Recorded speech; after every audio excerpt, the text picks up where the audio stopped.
Assalamualaikum. Jumpa lagi kita hari ni.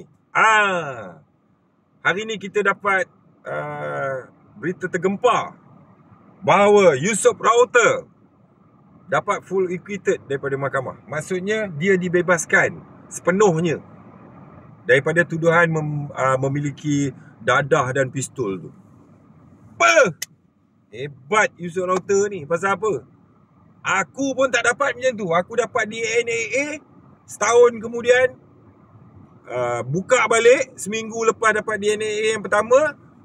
Setahun kemudian tak ada bicara apa, tahu-tahu naik balik court bicara DNA lagi sekali. Tapi Yusof Rawateh terus full acquitted. Okey, baik, tak apalah ya. Ini semua rezeki masing-masing. Okey, baik. Sekarang ni macam ni.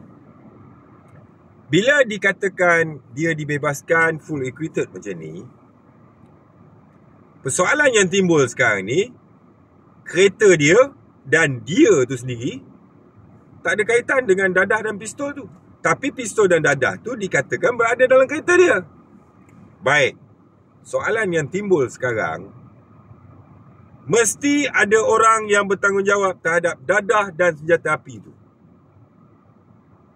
Siapa punya dadah dan pistol tu? Yusof Rawateh? Bukan.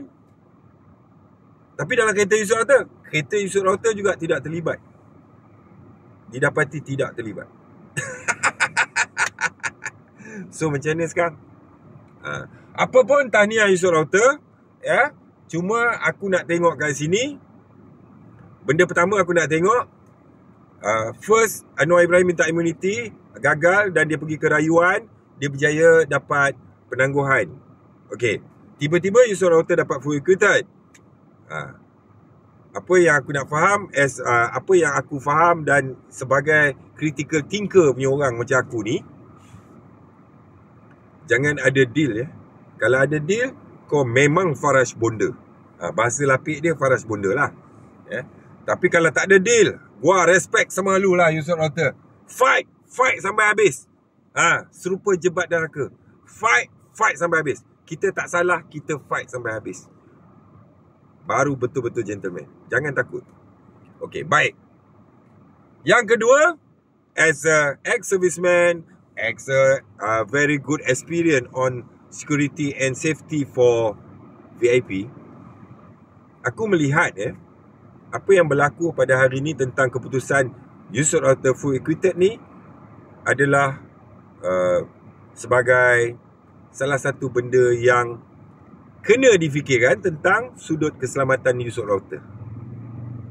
Faham? Sebab dia ada case against Perdana Menteri, dia dapat full acquitted dan dia tak boleh balik rumah. Yusof Rawateh perlu berada di safe house dan perlu ada orang jaga dia. Sekarang ni nyawa dia, bagi pandangan peribadi aku, nyawa dia, keselamatan dia dalam bahaya. So, Yusof Rawateh, dengar video ni, fikirkan elok, plan the best sementara perbicaraan you against Anwar Ibrahim tu. So, tahniah apa pun, gua betul-betul salute lah. Ini kes pihak polis kena siasat betul-betul siapakah pemilik pistol dan dadah tersebut. Dia tak boleh lah kata, dah tangkap orang, ada dadah dalam kereta, ada pistol apa semua, tiba-tiba orang ni mahkamah lepaskan, tiba-tiba tanya kat polis, habis tu siapa punya ni?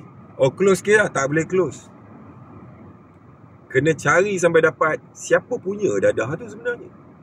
Pistol tu siapa punya. Dia tak boleh close-close macam ni. Nanti akan berlaku galakan-galakan.